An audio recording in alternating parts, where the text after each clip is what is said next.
Baik, Assalamualaikum warahmatullahi wabarakatuh. Di sini kami dari kelompok 9 ingin mempresentasikan hasil diskusi kami mengenai derivative and foreign currency, concept and common transaction.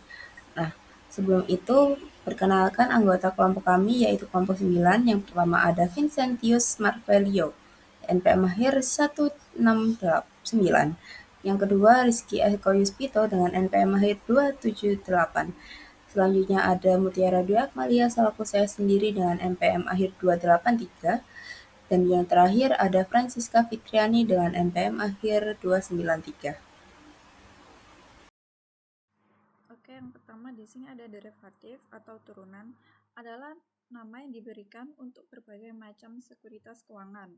Karakteristik umum dari sekuritas ini adalah bahwa nilai kontrak derivatif bagi investor memiliki hubungan langsung dengan fluktuasi harga atau suku bunga, atau juga variabel lain yang mengaruhinya.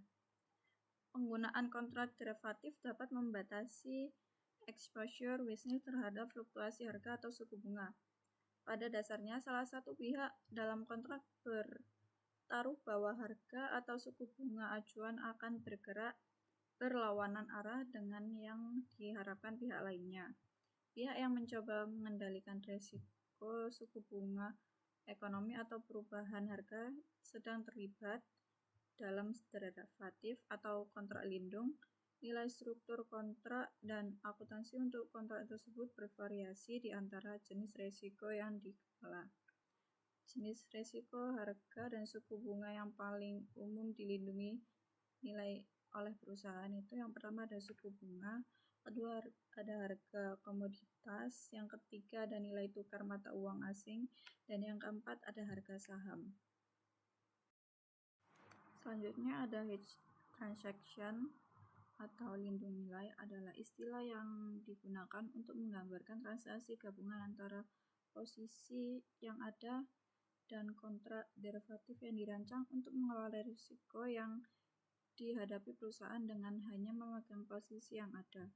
Sebagian besar perusahaan menciptakan lindung nilai dengan menggunakan salah satu dari beberapa jenis derivatif dasar. Yang pertama ada kontrak forward, yaitu kontrak yang dinegosiasikan antara dua pihak untuk pengiriman atau pembelian komoditas atau mata uang asing dengan harga, jumlah, dan tanggal pengiriman yang telah disepakati sebelumnya.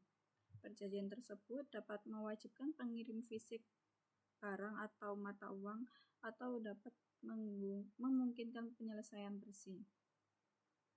Yang kedua ada kontrak berjangka. Nah, kontrak berjangka ini sangat terstandarisasi. Bursa berjangka bukan pihak-pihak yang bertransaksi yang menentukan tanggal berakhirnya kontrak, kualitas dan kuantitas barang yang akan dikirim, serta lokasi pengiriman. Bursa menjamin kinerja kedua perusahaan. Clearing yang terlibat dalam perdagangan yang pada gilirannya menjamin kinerja para pedagang yang mereka wakili. Yang ketiga ada option atau pilihan, yaitu struktur instrumen lindung nilai lain yang umum digunakan. Jenis pilihan adalah pilihan beli atau pilihan jual. Opsi beli membeli pemegang hak untuk membeli aset, dan opsi jual memberi pemegang hak untuk menjual. Lalu yang terakhir ada pertukaran, kontrak untuk mempertukarkan aliran arus kas yang berkelanjutan. Pertukaran yang paling umum adalah pertukaran suku bunga, tetapi pertukaran dapat dirancang berdasarkan harga atau suku bunga acuan yang sesuai. Penggunaan umum pertukaran adalah untuk mengunci suatu bunga tetap pada liabilitas. Oke, selanjutnya ada Foreign Exchange Concept and Definitions. Mata uang menyediakan standar nilai, alat tukar, dan satuan ukur untuk transaksi ekonomi. Mata uang berbagai negara menjalankan dua fungsi pertama dengan tingkat efisiensi yang berbeda-beda. Tetapi pada dasarnya semua mata uang menyediakan satuan ukur untuk kegiatan ekonomi dan sumber daya di negara masing-masing. Agar transaksi dapat dimasukkan dalam catatan keuangan, transaksi tersebut harus diukur dalam suatu mata uang. Umumnya mata uang yang digunakan untuk mencatat transaksi dari mata uang yang dibutuhkan untuk menyelesaikan transaksi tersebut adalah sama. Misalnya sebuah toko pizza di Chicago membeli semua produk dan input lainnya serta membayar semua karyawan dan tagihan lainnya menggunakan dolar US. Toko pizza tersebut mengumpulkan dolar dari pelanggannya. Jika timbul piutang atau hutang, perusahaan akan memerlukan penerimaan atau pembayaran dolar untuk penyelesaian juga. Oke, selanjutnya ada floating, fixed, and multiple exchange rates. Nilai tukar menggambar secara teoritis nilai suatu mata uang seharusnya mencerminkan daya belinya di pasar dunia. Misalnya, peningkatan tingkat inflasi suatu negara menunjukkan bahwa daya beli mata uang tersebut menurun. Nilai mata uang tersebut seharusnya turun dibandingkan dengan mata uang lainnya. Istilah teknis untuk pergerakan nilai mata uang ini adalah melemah. Suatu mata uang jatuh atau melemah relatif terhadap mata uang lain jika dibutuhkan lebih banyak mata uang yang melemah untuk membeli satu unit mata uang lainnya. Nilai tukar tetap dan beragam. Ketika nilai tukar ditetapkan, pemerintah yang menerbitkan mata uang dapat menetapkan atau memperbaiki nilai tukar yang berbeda untuk berbagai jenis transaksi.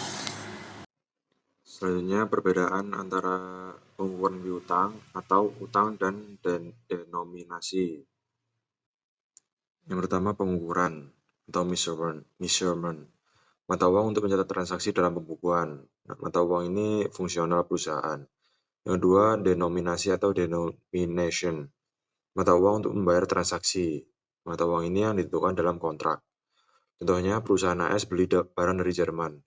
Nah, untuk denominasinya yaitu mata uang euro, mata uang buat membayar. Lalu pengukurannya memakai USD, yaitu mata uang yang untuk dicatat. Selanjutnya, dampak dari perbedaan. Nah, jika denominasi sama dengan pengukuran, maka tidak ada dampak nilai tukar.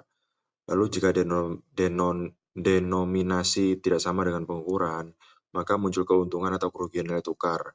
Lalu harus dicatat dalam laporan laba rugi.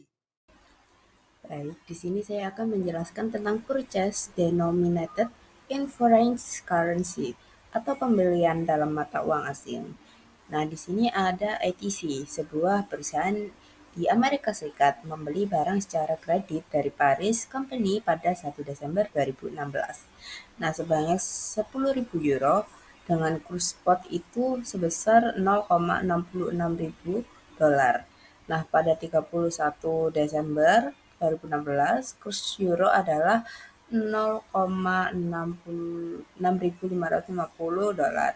Dan pada 30 Januari 2017 akan dilunasi kurs spot euro menjadi 0,66650 dolar. Nah, di sini kita mencatat transaksi jurnalnya yaitu inventory pada akun payable sebesar 6.600 itu pada 1 Desember 2016 untuk mencatat penjualan pembelian dari merchandise dari Paris Company.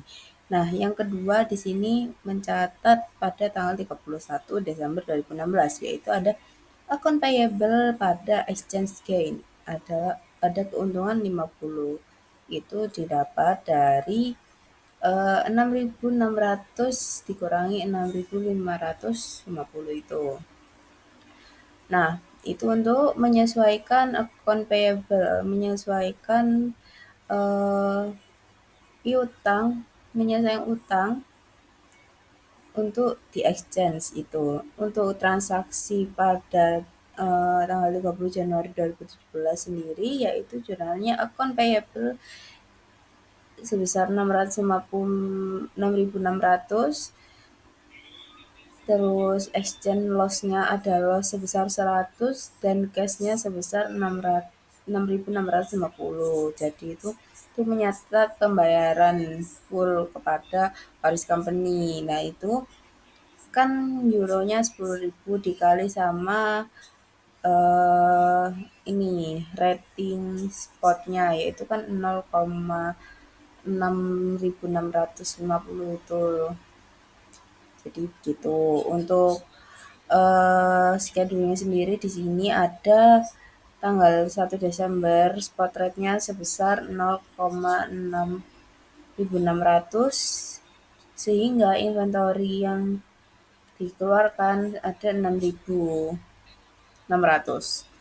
Nah, untuk account payable-nya sendiri juga sama 6.600 sehingga gak ada gain atau loss. Sedangkan di Desember 31 Desember di sini spot rate-nya itu turun 50 dolar. Jadi inventorinya yang awalnya 6.600 itu jadi 6.550. Jadi ada keuntungan 50. Sedangkan untuk tanggal 30 Januari di sini spot rate-nya sama kayak tanggal 31 Desember yaitu 6.650 tapi inventorinya sama 6.600. Lalu account payable-nya yaitu turun sebesar 6.650 sehingga dapat loss 100.000. Dan untuk overall-nya sendiri kita mengalami kerugian 50.000. Yang selanjutnya di sini ada sales denominated in foreign currency atau penjualan. Kalau tadi kan pembelian, sekarang penjualan dalam mata uang asing. Nah, di sini ada contoh ilustrasinya pada 15 Desember 2016, ETC ini menjual barang ke Roma Company sebesar 20.000 euro dengan kurs spotnya itu 0,6625 dolar per euro. Nah, pada 31 Desember 2016 ini kurs spotnya itu jadi naik sebesar 6.550, naiknya 25 dolar, 0,25 dolar. Nah, dan pada 15 Januari saat pembayaran diterima, kurs spotnya itu juga naik lebih tinggi, yaitu sebesar 6.700. Nah, euro ini kemudian dikonversi menjadi dolar pada 20 Januari sebesar 6.725. Nah, setiap transaksi kita jurnal dulu, yaitu yang pertama pada 15 Desember di sini ada untuk mencatat penjualan ke Roma, yaitu account receivable pada sel sebesar 13.250, yaitu dari 20.000 euro dikali 0,6625 itu ratingnya. Lanjut ke 31 Desember kita mencatat penyesuaian akun receivable yang di akhir tahun, yaitu jurnalnya exchange loss, yaitu ada kerugian 150 pada akun receivable 150, yaitu dari euronya kan 20.000 terus dikali sama pengurangan dari selisih spot kursnya. Lalu transaksi 15 Januari yaitu untuk mencatat utang yang sudah ditarik dari Roma, utang yang bisa tertagih pokoknya, yaitu ada cash sebesar 13.400 pada akun receivable dan exchange gain. Akun receivable-nya 13.000 sedangkan exchange gain-nya 13.000. Nah, untuk mencari cash-nya yaitu 20.000 dikali 6.700. Sedangkan untuk mencari gain-nya sendiri yaitu dari 0,6.700 dikurangi dari 6.500 sekian ini. Selanjutnya di transaksi 20 Januari yaitu untuk mengkonvert 20.000 euro itu ke US dollar, yaitu jurnalnya cash pada exchange gain dan cash. Cashnya itu FC. yaitu cashnya sebesar 13.450, dapat gain 50, dan cashnya sendiri jadi 13.400. Nah, 13.400 itu dari 20.000 dikali 0,6725.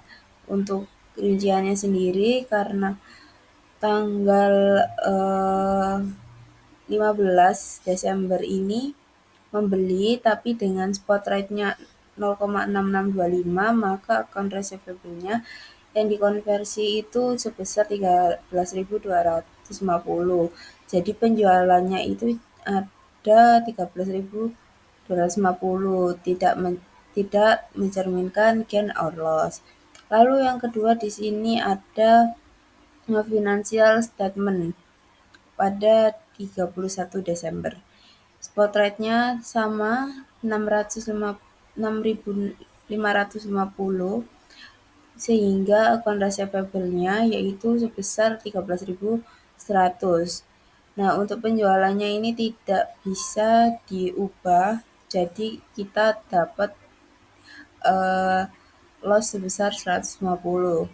Untuk collection dari account receivable-nya euro ini, spot rate-nya sama 6.700, maka akun receivable-nya ini jadi 13.400, dan penjualannya sendiri tidak berubah, maka kita mendapatkan gain sebesar 300.